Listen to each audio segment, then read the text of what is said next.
जानवरों में अगर ऐब पाया जाए तो कुर्बानी किस सूरत में होगी और किस सूरत में नहीं होगी। देखिए, अगर जानवर के सींग पैदाइशी नहीं है, यानी पैदा हुए तब से ही सींग नहीं है, तो ऐसे जानवर की कुर्बानी हम बिल्कुल कर सकते हैं, ऐसे जानवर की कुर्बानी कबूल हो सकती है। और अगर उसके सींग थे मगर उसके जड़ से ही सींग निकाल दिए गए तो ऐसे जानवर की कुर्बानी नहीं हो सकती, ऐसे जानवर की कुर्बानी करना नाजायज़ है। हाँ, सींग को ऊपर से काट लिए गए, जड़ से नहीं निकाले, ऊपर से काट लिए गए, तो इस सूरत में कुर्बानी बिल्कुल हो सकती है। दूसरी बात कि अगर जानवर नाबीना है यानी अंधा है, अगरचे एक आंख नाबीना है दूसरी देखती है, तो इस सूरत में कुर्बानी उसकी नहीं हो सकती, क्योंकि ये एक ऐब है। अब काना है, जिसको हम काना भी कहते हैं, अगर वो जानवर में कानापन इतना पाया जाता है कि ऐब शुमार होता है, थोड़ा सा समझ में आता है, कोई मसला नहीं, उसकी कुर्बानी हो सकती है। अब बिल्कुल ज़्यादा है, बिल्कुल ज़्यादा काना है जो कि ऐब ही शुमार होता है, तो उसकी कुर्बानी नहीं हो सकती।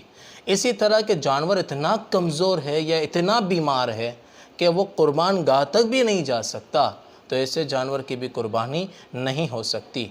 इसी तरह जानवर के कान, धूम, चक्की अगर ताई से ज़्यादा कटे हैं, कान के 3 हिस्से कर लिए जाएं, एक हिस्सा बिल्कुल कट चुका है, या धूम भी ताई कट चुका है, या चक्की भी ताई कट चुकी है, या इससे कम कटी है, तो इनकी कुर्बानी हो सकती है। अगर ताई से ज़्यादा कट चुकी है, ताई से ज़्यादा कट चुकी है, कान कट चुका है, या धूम कट चुका है, या चक्की कट चुकी है ताई से ज़्यादा, तो इनकी कुर्बानी नहीं हो सकती।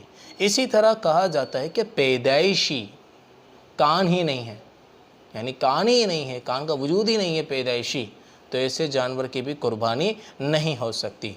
इसी तरह कान छोटे हैं, दूम छोटी है, तो अगर छोटे कान है, दूम छोटी है, तो इसकी कुर्बानी बिल्कुल हो सकती है।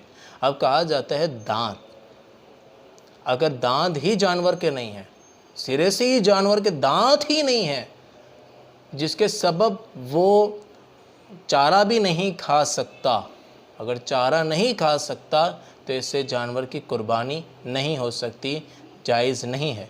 हाँ, दांत तो हैं। अब जैसे आजकल हमारे यहाँ जैसे देखा जाता है कि सामने के 2 बड़े दांत है, तो 2 साल वाला है, 1 साल वाला है, यानी ये समझते हैं। तो देखें, अगर सामने के दांत छोटे हैं, सामने वाला कहता है कि गाय 2 साल की है, इससे बड़ी है, सामने वाला कहता है बकरा 1 साल का है, बकरी 1 साल की है, दुम्बा 1 साल का है, दुम्बी 1 साल की है, और दांत नज़र नहीं आते।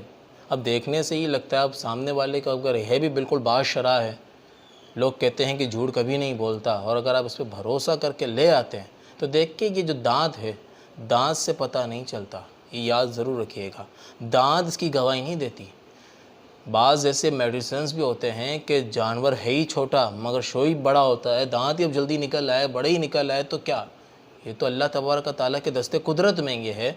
हाँ, अगर दांत ही बिल्कुल छोटे हैं मगर चारा बिल्कुल खा सकते हैं, तरीके से खा सकते हैं, खाने में उसे दुश्वारी नहीं है, तो दांत छोटे होना ऐब नहीं है।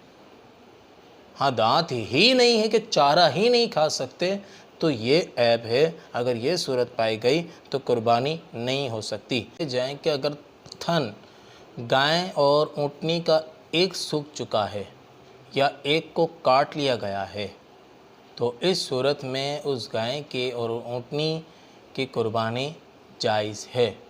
और अगर बकरी का एक थन या धुम्बी का एक थन अगर सूख चुका है, तो उसकी कुर्बानी जायज़ नहीं।